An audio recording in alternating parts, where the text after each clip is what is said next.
Greetings, Lotus, and today I'm making something of a tier list for my personal. I'm gonna showcase a personal preference tier list on the feats that I use in every playthrough, and I'm not gonna waste any time. I'm just gonna start telling you exactly what I want. We're gonna be going down the list from top to bottom, and my reasoning behind it. And for these three right here, actually, I'm gonna start off. For short distance runner, the one that increases your stamina bar, always get it.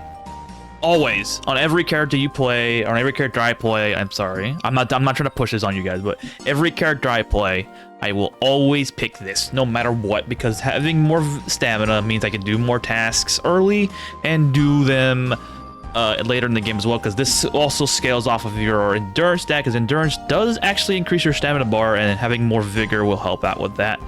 As for these two here, the one that gives you life and mana points, that's gonna be. I generally pick it for most characters, but there's some cases that I would not. Like for instance, on a wraith or on an executioner build, I'm not gonna pick the life. I'm gonna always pick the mana. But if I'm playing like a centaur, or I'm playing like right now with the permadeath playthrough, I'm playing as a hillfolk, mainly specking into physical melee attacks, not spells. I'm always gonna pick this and never this. Let's see. Stone defense and dodge. I generally not really stay away from them. It's just that I don't particularly see a need to spend 5 points on getting 10 protection and 10 dodge value. I don't really see a point in wasting this many points at all until much later into your playthrough if you're going long. Now we're gonna go to the special ones. Animal lover, grab it if you want to increase your negotiation skill a lot more, because you can talk to animals, and that will also, when you do the talk to people thing, you can do it easily. Exorcist, I've never taken. I don't see a reason to take it. It says nullify curses occasionally. I don't wear cursed equipment unless you're playing as a LARPer build and having this. Or I keep saying you guys. If I'm playing like a LARP build, I'll probably take this, but I don't see a reason to pick this up at all, even at an 8 point for any reason. Sure, actually. Let's see, easy, the sleeping one. I always take level 1, just so in the early game I don't have to worry about getting too much sleep. But after that, I don't take anymore. I would normally pick all of them just to get the better chances at recipes. But since I know how to play the game a lot better, I don't have to worry about recipe generation too much, especially with the new good feat that it increases shrine chance. So there's a lot more wheel shrines dropping, and I know how to manipulate the game into getting certain recipes that I want, like generators or certain foods, by being within 5 levels of the target and smashing them in the overworld. Body mutation, this is going to be chaos shape specific. You would always pick at least 5 body parts baseline. After that, you're gonna have to work around with it, especially with Adam. Not gonna go too deep in it because this is a one race only thing, but well, I see myself going all the way to the 20 maxed out. Party animal.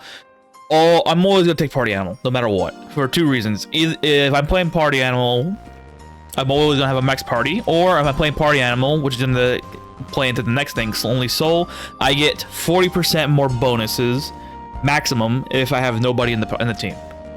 So if I have this maxed out with maxed out charisma, that giving me the extra 3, this will increase my mainline attributes here, the life points, mana, and speed. So having this is very good. Let's see, Shepherd. If I'm doing a summoner build, yes, I will absolutely pick this because you get a lot. You can get up to, I think, plus 20 summons, which is nuts.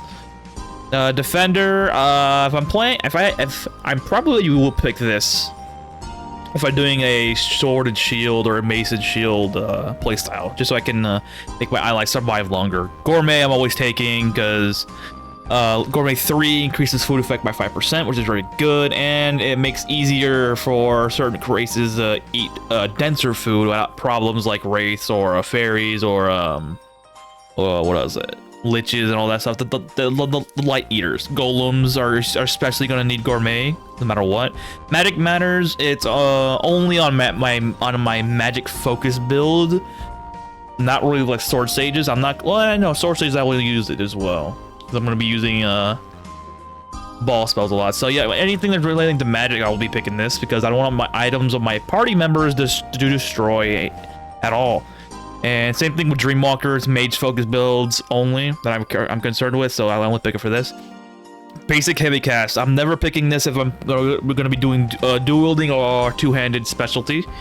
But if I'm running heavy armor or shields, I'm gonna have to pick it no matter what because you get penalties, especially now. With I think 4 or 5 patches ago, shields now have a 20% penalty to your casting chance, which is a lot worse than it was what it was before, which was 10%. Heavy armor though is only 10% still, but 10% is still nuts to figure out. So I'm gonna get this all the way maxed out if I'm using even remotely an iota to spells, just so I don't have to worry about the chance of it failing, especially on things like return or evacuation spells, because I want to maximize those as possible. Magic map especially as well. Model follower always take eventually. Try to get the first level. I try to get the first level immediately, or as soon as possible, just so I can upgrade my faith bonus, my faith levels easier. And level 2 I'll get a little later when I get more people in the party. Scavenger, I will try and hope and pray I get this as soon as possible, because disarming traps is going to be a very good way of getting microchips for me and IC chips, and I don't have to worry about fucking killing myself when I touch these damn things anymore. And it's a good source of XP. Mana Saber, there is a use in for me, but I don't see it too much because I always, if I play a mage unit, a mage character, I'm always gonna spec around mana optimization anyway, so I'm not gonna be using as much mana, and I'm not really gonna be playing a character with low mana bar as it is, because Manamency is just reduces mana cost for reduces mana spell cost at the chance at the you using a second spell stock. So I use 2 spells for 40% spell word mana cost. I mean, there's a use for it. You can spam it more if I'm duplicating books at a higher rate, specifically like arrow spells or even earthquake. There's a use, but for myself, I don't see myself using it. Shaveling Chef 1 and 2, I'm always gonna get now. It's just prepared effect is so good. Oh my god, it's amazing. And first catch, I'm always gonna get it too, because fish is always good, and having a better chance of getting high quality fish like legendary sunfish or whales, sharks. What else is out there that's pretty good? Ancient fish, coelacanths, those are always good to get. Looter, I'm always gonna get because having a better chance of the dropped item from normal enemies becoming a miracle or godly tier is very tempting, and it's just extra equipment. Let's be real, it's really good. Dismantler, no, I'm never taking this. I'm sorry. It's good for. I would say this is good for a beginner to use, to get an understanding of how the game works. But I don't necessarily need it because I believe you still need to be within the level requirement of 5 levels for the target recipe you're looking for. This just increases the chance. I mean, this might have I feel like this might have a niche use in quick save, quick load playthroughs. Basically, you just can't save the game outside of you quitting the game and saving it that way. There's a niche use here, but I don't see a point using this because I'm only going to go after stuff that's like generators mostly, and food items, which there's a lot of food items that I typically would search for in the overworld anyways, and they're spread out into between different towns. So I don't see a need to get a specific thing for this. Next is going to be the year. Evade, good, decent. I wouldn't put it within the first half of the way through, but I will probably get it eventually. Spotter, this one's pretty interesting because at max level of this feat, you can get spotting range. That allows you to see more traps further out from your target, because normally you only see within the 3x3 grid. But in the other one, you get it by an extra range, so I think it's like 5x5. I believe that's how it is. So there's a case for it. So I would probably get this eventually. Negotiator, I'll probably get it eventually. Same reason as Evade. Martial arts for the most part, unless I'm playing a martial arts build, I'm never taking martial arts. And Believer, I would always grab this eventually because having more faith equals more faith bonus for my characters, and more faith bonus is more stats. It's very good. Now, for any of these here, I'll take.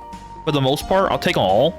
except for agile. I'll probably not take for most character because I'm gonna be always using a mount to increase my speed, and this does not change much or anything for me. Luck I'll probably get eventually, but it's costly for the extra, I think 10 luck or 5 luck, I forgot what it is, so no. But the rest of these I'll probably take in the order of need rather than the order of want.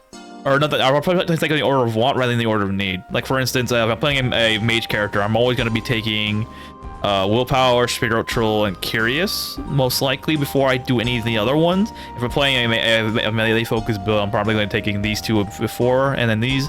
Playing a dual wielder, I'm playing these. Summon build, I'm probably going to do sexy. So these are all dependent on the character I'm playing. But most of the time I pick these around the mid game, just to fill in feat points while I wait for something like to come around. Like if I'm waiting to get the level requirements for like looter or first catch or traveling chef, I'll typically save up points. And if I know I can get another level up before I reach the desired level for the skill, I'll just grab one of these and fill in the slot and then work my way from there. Other than that, that's my personal tier list of things. Is all of that there. Most of these is a general get eventually. A lot of these here are gets no matter what. Some of these here are gets eventually or never at all. And some of these, one of these is never at all, and these are all just as needed in order to fill in the slot. There's no real there's only like one that's actually for me. This is for me. There's only 2 bad feats I would recommend people never touch. That's Exorcist and Dismantler. It's like the 2. Yeah, I would typically say don't touch. There's no need to get these. If I want to make anybody take this away from anything, never get these 2. That's the only thing I say. Anywho, a like and subscribe is appreciated. Share this out with people so that you can mock me with my shitty tier list on things and the things I can get. Anywho, appreciate a share as well. That's why people can talk in the comments about how I'm right or how I'm wrong. Because I'd like to talk to you guys. It's very interesting to see your perspective on things. Anywho, I'll be seeing y'all at another point. Y'all take care.